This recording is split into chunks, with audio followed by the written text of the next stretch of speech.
Welcome to our channel about classic and rare cars.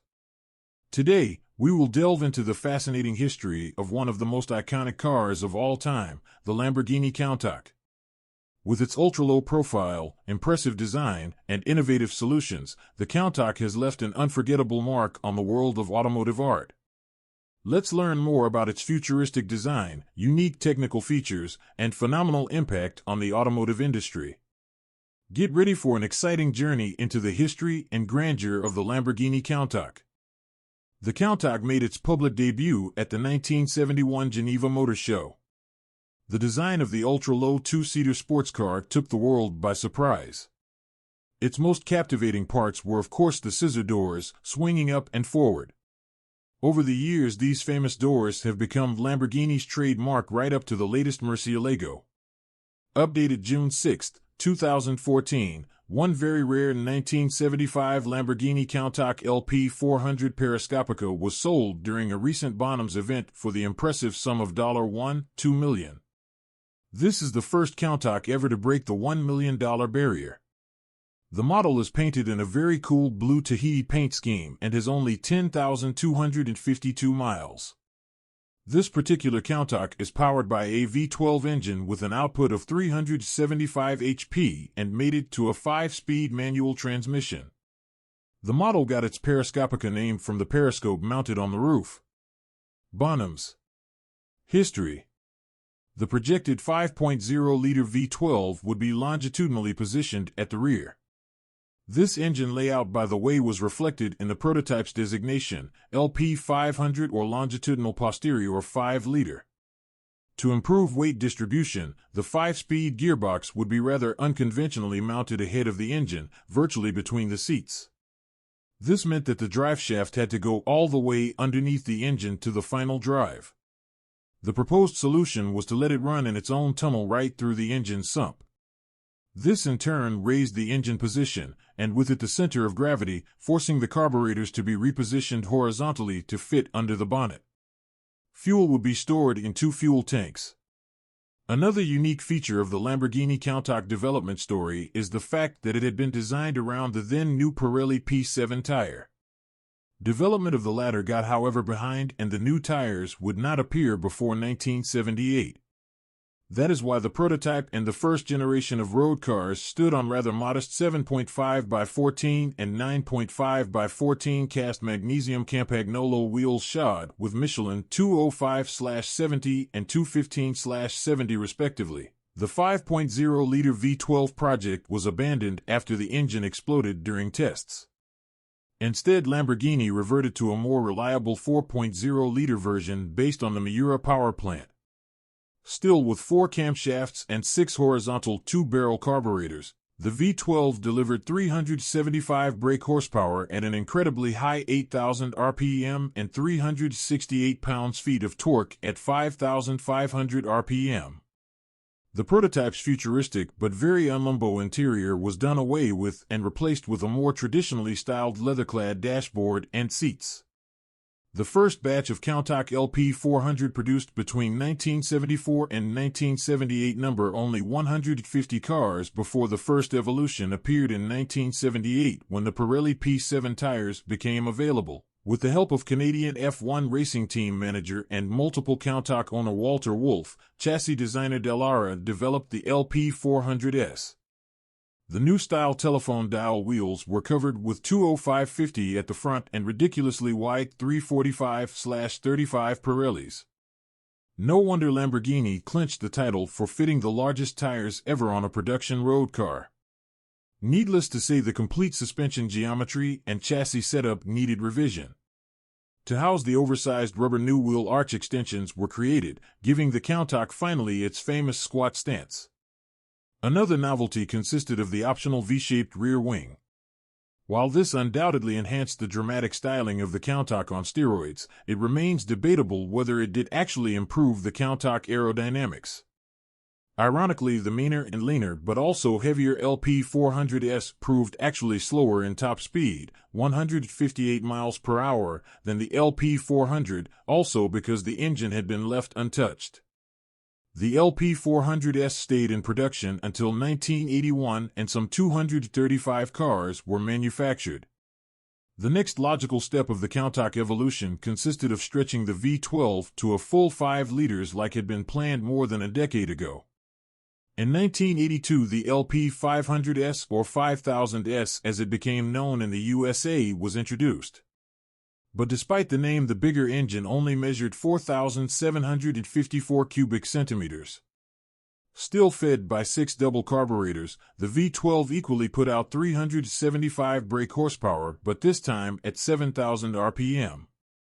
Torque rose to 302 pounds-ft at 4,500 RPM. More grunt pushed the LP500S over 164 miles per hour and enabled a 0 to 60 miles per hour sprint in 5.6 seconds. Some 321 cars were built between 1982 and 1985. 1988 saw the pinnacle of the Countach saga. To celebrate the Mark's 25th anniversary, a special Countach was launched. Mechanically identical to the 5000 QV, the Countach Anniversary boasted a heavily restyled bodywork with additional air intakes, scoops, and disgraceful-looking side skirts. Chrysler had acquired Lamborghini by then, and the Countach got creatures comfort like electric seats and windows. With 650 cars made, the Anniversary became the most popular of the Countach range. By 1990, the last of the 2,000 or so Countachs had been sold before the new Diablo heralded the end of 2 decades of Countach supremacy. One living legend was replaced with another. Countach LP500. Lamborghini introduced the mind-blowing Countach on the 1971 Geneva Auto Show as the Lamborghini LP500 Countach. The LP stood for longitudinal posterior 5,000 cubic centimeters because the car used a 5-liter engine mounted longitudinally in the back. The engine was built using a lot of magnesium even for the gearbox, and differential was completely designed and built by Lamborghini, while Breton, more precisely by Marcello Gandini, executed the body design. Paolo Stanzani was responsible for the engineering at Lamborghini. For the Countach, the transmission was put directly underneath the gear lever, so no complicated linkage was necessary for it. The gearbox was linked with the rear-mounted differential through a long shaft in the bottom of the engine. The engine, gearbox, and differential were mainly built from magnesium to reduce their weight. Marcello Gandini executed the body styling. Its upward and forward swinging doors were inspired on the Carrebo, which was based on an Alfa Romeo chassis. These doors, together with a periscope rear-view mirror mounted in a tunnel in the roof, were only a few of the main attractions on the Countach. The car looked like a futuristic prototype, a one-off, but the critics were wrong. The Countach was destined to go into production, and shortly after the introduction, Ferruccio Lamborghini halted the Miura SV production, to be succeeded by the Countach. Countach means something like stupendous, magnificent, splendid, and is in fact a Piedmontese dialect. Several legends surround the origin of this name, but the official factory version is that it was Breton's first word when he saw the result of Gandini's pen. Ferruccio Lamborghini himself was present at the time and decided that this name would fit the new Lamborghini perfectly. Breton used experimental digital units for the first Countach. The dashboard did not have the normal analog instrumentation. The entire car was a real show car. A first edition of the check computer was installed, monitoring all the important areas of the car like the different fluids, the brakes, etc. Later, when Bob Wallace was testing the LP500, he had the digital instrumentation replaced with normal ones. The orders started coming in. At that time, it was not even sure the car would actually be produced, but after Ferruccio saw how much people were willing to buy a Countach, he decided to build it in small quantities. Finished in a bright yellow, the first prototype had only a short life, which was very hard.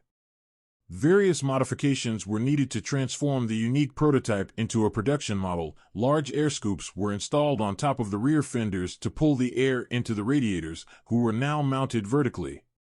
A pair of aqueducts was cut behind the doors in addition, and various windshield wipers were tested. After several thousands of hard miles, the car ended its life with a barrier crash test at Mira in Britain. After this first rolling prototype, Two others were built to get the Countach into production, a red one that was still close to the original design but now with the big air intakes already built into the car from the start. On this red car, a test was performed with dual windscreen wipers, residing both to the left and right of the front windscreen, but this system proved to be inadequate under rain at high speeds.